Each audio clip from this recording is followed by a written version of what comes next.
பார்த்திங்கன்னா நம்ம வெளியிடுறோம். அதை படத்தையே வெளியிடுறோம். ஆல்மோஸ்ட் திரைவிமர்சனம் எல்லாமே பார்த்துருப்பீங்க. 38 ஆண்டுகளுக்கு பிறகு மணிரத்னம் கமல்ஹாசன் கூட்டணியில் உருவாக்கிற இந்த திரைப்படம் தான் இன்று திரையரங்கில் வெளிவந்த ரொம்ப கலக்கிட்டுருக்கு. நாயகனுக்கு பின் இவர்களுக்கு இருவருக்கும் இணைந்ததாகவே இந்த படத்தை மிகப்பெரிய எதிர்பார்ப்பு உண்டாயிருக்குன்னு சொல்லலாம். மேலும் சிம்பு, திரிஷா, ஜோஜு ஜார்ஜ் அண்டு அபிராமி, நாசர், அசோக் செல்வன், ஐஸ்வர்யா லட்சுமி என நட்சத்திர பட்டாளமே இந்த படத்தில் நடித்திருக்காங்க. பெரிதும் எதிர்பார்க்கப்பட்ட இந்த படத்தில் பார்த்திங்கன்னா எப்படி என்னென்ன மாதிரியான கதைக்களம், என்னென்ன ஸ்பெஷல், என்னென்ன மைனஸ்ன்னு பார்க்கலாம். இதனுடைய கதைக்களம் பார்த்திங்கன்னா கமல்ஹாசன் கேங்குக்கும் போலீஸுக்கும் இடையே தகராறில் சிம்புவின் தந்தை கொல்லப்படுகிறார். சிறு வயதிலேயே தனது தந்தை இழந்த சிம்பு அதே தகராறில் தனது தங்கையும் விட்டு பிரிகிறார். தந்தையை இழந்து நிற்கும் சிம்புவை எடுத்து வளர்த்து தனது சாம்ராஜ்யத்தின் இளவரசனாக்குகிறார் கமல்.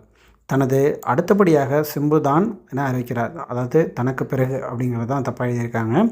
இந்த சமயத்தில் கமல்ஹாசன் மீது திடீரென